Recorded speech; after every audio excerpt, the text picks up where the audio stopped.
କବିତା ପିଲାଦିନର ଦୋଳି ସ୍ମୃତି। ଆଜି ଏହି ଦୋଳିରେ ବସିଲା ବେଳ ନିଘସ ହସ ଆଉ ଖୁସିର କୋଳାହଳ। ମନେ ପଡ଼େ ସେଇ ପିଲାଦିନ କଥା, ସବୁ କିଛି ଲାଗେ ସତେ ଏକ ଗାଥା। ଝୁଲି ଝୁଲି ଆମେ ଛୁଉଁଥିଲୁ ଆକାଶ, ନଥିଲା ଜୀବନେ ଦୁଃଖ କି ନିରାଶ। ସାଙ୍ଗ ମେଳେ ଖେଳ ଲୁଚକାଳିର ମଜା, ସକାଳୁ ସଞ୍ଜ ଯାଏ ମିଳୁଥିଲା ତ ସଜା। ମା ହାତର ରୋଷେଇ, ବାପାଙ୍କର ସ୍ନେହ, ଅଜା ଆଈଙ୍କ କାହାଣୀରେ ଯାଉଥିଲା କହ। ସେଇ କୁନି ପାଦର ମଜା ଖେଳ ଘରଟି, ଆଜି ବି ମନେ ପକାଏ ସେ ମଧୁର ସ୍ମୃତି। ବଡ଼ ହେବା ପରେ ସବୁ ହେଲାଣି ଅଦୃଶ୍ୟ, କିନ୍ତୁ ଦୋଳିର ସେ ଝୁଲା ଏବେ ବି ଅବିଶ୍ୱାସ୍ୟ।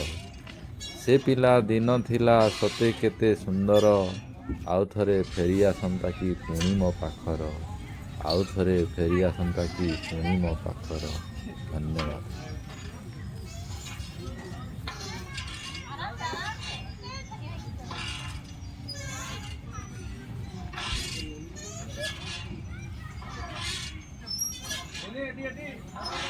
এটি